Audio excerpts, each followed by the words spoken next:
Alright, so I'm going to try a new method of reviewing these chapters, so bear with me and let me know how you guys feel about this in the comments, but I'll explain more towards the end. But anyway, let's get to talking about today's chapter.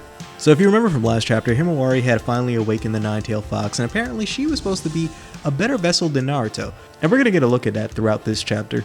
As she arises from that tree that Jura tried to encase her in the last chapter, and Jura seems to think that this is obviously part of her Nine-Tailed Fox chakra, what this means, as Shikadai and the rest of the crew look surprised at this new development. As she touches down fully intact, Shikadai looks at her leg and is surprised that it's healed herself. As what appears to be her new Nine-Tailed Fox cloak, she uses the long hair tendril-like things to remove Inoji from the spike he's on, and actually proceeds to heal him by pumping the Nine-Tailed Fox chakra through him.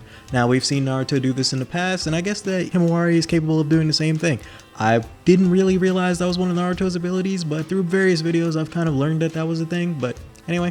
So Himawari does heal Inoji, but is not really certain that she did it properly, so she wants Shikadai to get him to the hospital. But Shikadai is super surprised because he's not aware that this was a power she was capable of. And she also seems to not be aware that this is a power that she was also capable of. But what it seems like is she's gonna have to be the one to have to fight Jura, as Chocho is surprised and wondering how she's gonna do it. And she's like, it's either I do it or he defeats us. There's no other option. So she's gonna try to take on Jura by herself. And she tells everyone to please run away and get to safety as soon as possible. And Shikadai is like, say less, as he grabs Inoji, and Chocho tries to argue with him, but he basically breaks it down that, listen, there's no chance of them winning, so they need to save as many lives as possible. As Jura locks on to Shikadai and is like, hey, this is an studious decision, good job.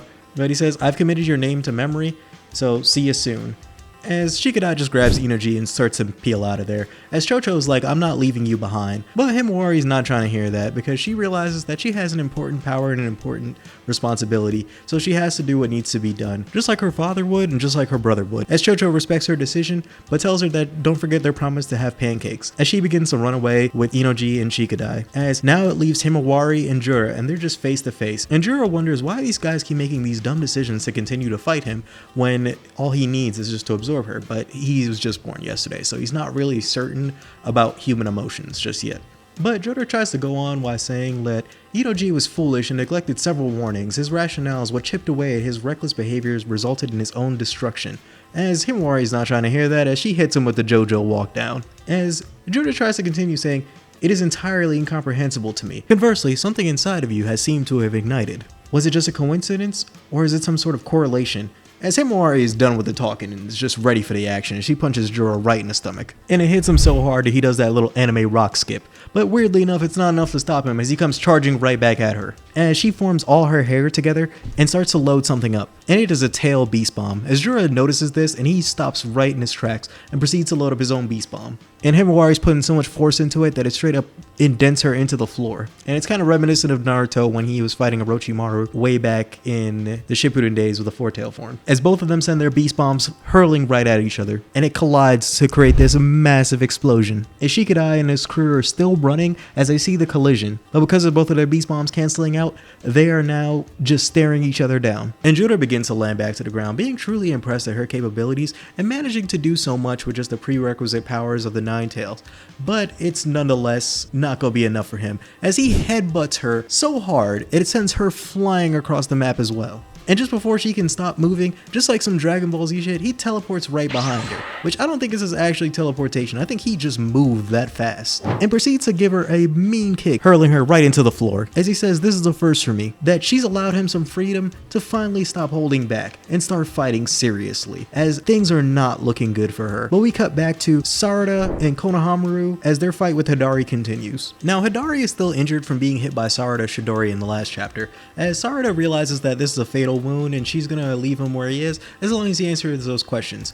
But Hidari still has some tricks up his sleeve as he hops into a claw mark and pops right back out fully healed, to the shock of all the ninjas there. As Hidari is like, those eyes of yours, they're the Sharingan, right? And you use them to use that skill called the Shidori earlier, which he's having great difficulty with because he just has a Rinnegan, he doesn't have a Sharingan, which apparently they're not the same thing, but I don't know, go to Wikipedia for that. But his inability to get his old lightning blade up is no one's concern right now, as they're wondering what is his relation to Sasuke, as he is confused because he is not sure who Sasuke is, and he's wondering why all these questions keep coming at him that he doesn't understand, because he came to this village to figure out who he is. As Sumire tells Konohamru that he has to protect Sarada because she has an inclination that he is after her, which he's not aware of the secret conversations they've been having with Boruto. But it is too late, as Jura uses one of his claw marks to get behind Sarada and hit her with the Chidori, which is a great way to circumvent the lack of control that he has when he's using it. And this seems to be enough to basically put her out of commission for the rest of the chapter. As the other ninja that came with Konohamru tries to use an earth style, but let's just say man gets cooked. And that seems to be the end of him. I think he might be dead actually. Now Konohamru, finally doing something other than just standing there, tries to launch a basic Rasengan at Hidari, but he hits him with the meanest juke by teleporting through a claw mark. And Konohamaru's Rasengan seems to have both an offensive and defensive, as he turns it into an air vortex and creates a barrier to protect himself. But his attack is still enough to send Konohamru flying, which leaves one Jonin left. And he looks at the chubby ninja, who I'm not really sure who this guy is, but he's just like, yeah, that's a no for me, dog. Which, let's be real, this will be most people if they were teleported to the Naruto universe. I'm not gonna lie, that'll probably be me too. And Sumire tries to help, and she immediately also gets lightning styled, and she is also out of commission, as Hidari begins to just stand over Sarada. But we don't get a conclusion to this yet, because we actually jump back to Jura versus Himawari, and let's just say he is beating the brakes off of this child. And he seems to use an interesting ability where it seems like he creates a Biju bomb internally, because we see Himawari get hit by this, and she is writhing in pain, her clothes get destroyed, but she seems to have no outward physical damage. As Jura is incredibly impressed by her healing capabilities, saying that it is better than not only any humans or Jinchurikis, but it actually is to the level of a Biju, which is kind of interesting that he says that. But eventually all this healing will drain her chakra, as the Ninetales is inside Himawari, and he's like, dang, even with all her high potential, it's still not going to be enough. This guy is just a straight up monster. He's too tough for any opponent. Which, unfortunately for Himawari, it seems like she's fighting the final boss on her first ever fight ever, so yeah, that kind of sucks. But we cut to Kawaki and Delta as they're flying to the battlefield to try to help Himawari. As Delta states the obvious that, hey, isn't it a dumb idea that we're fighting to the guy who basically just two-shotted you like 2 chapters ago? But Koda's like, I don't have any other choice, it's just what he has to do. As Delta doubles down and says, hey, I said, what can you actually do? As while they're having their conversation, they immediately get speed blitzed by some black blur, and we find out that it's actually Boruto. He has surpassed both of them so much that he can just fly right past them. As he arrives to Himawari and Jura's battlefield and immediately scoops up Himawari in a flash, just from his sheer speed, not actually using the yellow flash technique. As we cut back to Hidari and Sarada's battlefield, as he says, I'm not exactly sure why I'm doing this, but there's one thing, for some reason I've known since the start, that Uchiha Sarada, as he starts to absorb her, I will ask you the same question, what exactly are you? If I devour you right now, what will I gain? As they're not aware that they're actually just tasked to find their most beloved people, which brings into question what is Jura exactly. But again, talk about that on another video. As Sarada notices one of Boruto's frogs are there, and they're holding up some sort of pendant. As we see the frog that's constantly in Boruto's cloak, as it says, it arrived, confirmation Sarada Uchiha. The symbol is a triangle, which I'm not sure what exactly that means, but Boruto uses the Flying Thunder God technique and teleports right to their battlefield, as in one fell swoop he pulls out his sword and immediately cuts Hidari's arm off.